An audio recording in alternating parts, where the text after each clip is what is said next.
Hey, welcome to the team. I'm absolutely thrilled to have you here. Since you're joining our digital design hub as a junior engineer, you're stepping into a completely new paradigm of software development.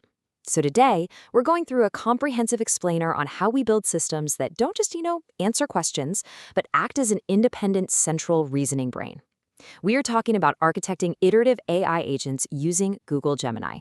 Basically, forget everything you know about simple chatbots. Today, we're building an autonomous worker. The mandate here is super clear. Design hubs demand systems that can think, act, and iterate independently. In our world, where we're managing massive creative assets, tracking complex project statuses, and orchestrating design pipelines, static prompts just aren't going to cut it anymore. You can't just throw a one-shot query at a large language model and expect a miracle, especially if the data it needs lives deep in our private, real-time databases. We really need a workflow where the AI realizes what it doesn't know, reaches out to our systems, grabs the data, and iterates on its own to actually solve the problem. Okay, let's dive right into this. How do we actually build these systems? How do we take a standard language model and transform it into an active agent capable of a continuous, context-aware reasoning path? Well, that's our core architectural challenge for today's mentoring session. And honestly, mastering it is going to completely change the way you write code.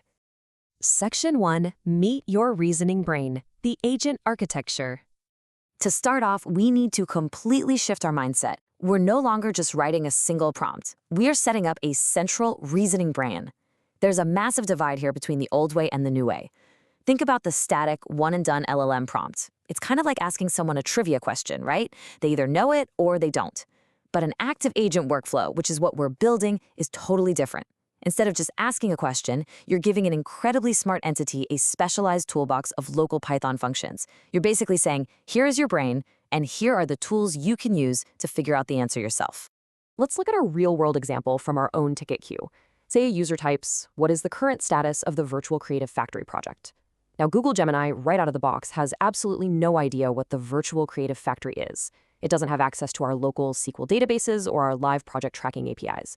If this was just a static prompt, it would completely hallucinate or just apologize. But with our agent architecture, it's going to use its brain to realize it lacks that real-time knowledge, and it will actively look for a tool to help. Section 2, the instruction manual, Python docstrings. So how does the agent actually know what tools it has? It all comes down to the instruction manual, which introduces a concept you absolutely must master: strict schema adherence. Up until now, you've probably written Python docstrings just so your fellow human developers can read your code. Well, those days are over. In an agentic workflow, docstrings are the primary guide for the Gemini reasoning brain. By clearly defining your expected arguments in return types, you enforce strict schema adherence. And this is exactly how you ensure the AI calls your functions with valid parameters and minimizes execution errors. Take a simple docstring for our Get Project Status tool, for example. It might say, retrieves the current status of a project by name and list project name as a string argument. When Gemini reads this, it brilliantly maps the user's natural language query, Virtual Creative Factory, directly to this function. It knows exactly what the tool does and exactly what format the data needs to be in to use it. It's quite literally the instruction manual for the AI's toolbox. Section 3, the iterative tool loop, reasoning and action. This is where we see how it all builds into the actual workflow. Here's the loop in action. Step 1, reasoning and tool identification. Gemini reads the prompt, reads the docstrings, and says, aha, I need the Get Project Status tool. Step 2 is the action.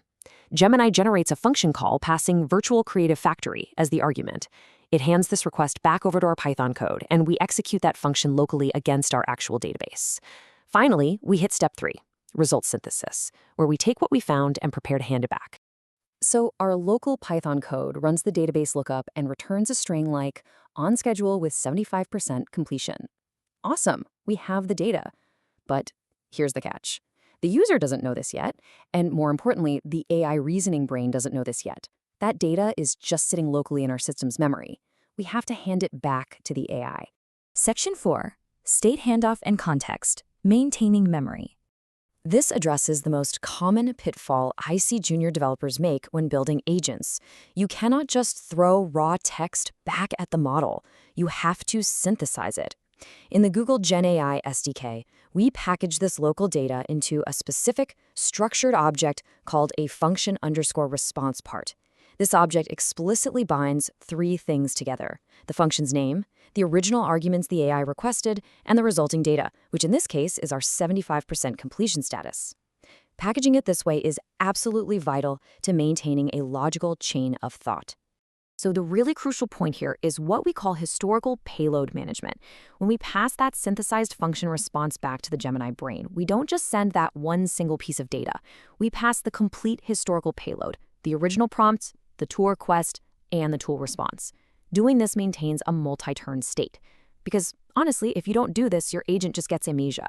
By passing the full history, the agent remains perfectly context-aware and can seamlessly build upon its previous findings. Section 5. Autonomous evaluation and termination, ending the loop. Now, you might be wondering, how does this infinite while loop actually end? Well, once Gemini receives that synthesized state handoff, it evaluates the brand new information against the user's original prompt. It literally asks itself, do I have enough information to answer the question now? If the information is insufficient, it simply generates another function call from its toolbox, and the loop continues. But if the information is sufficient, like it is in our current scenario, it goes ahead and generates a final text response. And that leads to programmatic termination. As developers, we aren't hard-coding a break statement at step 3. Nope. Our code just checks a simple condition. Are there any function calls in Gemini's response? When the brain decides it has enough data, it provides a natural language text response instead of a tool request. At that point, our loop simply evaluates to false and the iteration is over. The system literally terminates itself autonomously. And the result of that entire context-aware reasoning path? A beautiful final AI response saying, the virtual creative factory project is currently on schedule with 75% completion.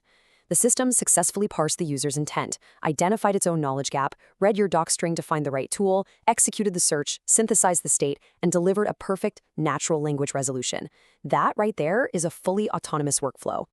So, you now understand the complete architectural cycle: reasoning, action, and result synthesis. You've seen exactly why strict doc strings act as your instruction manual, and you know how the agent autonomously decides when to terminate the loop. You've mastered the foundational workflow. So my challenge to you as you start writing code today is this: what tools are you going to add to your agent's toolbox next? The possibilities for our design hub are literally endless. Let's get building.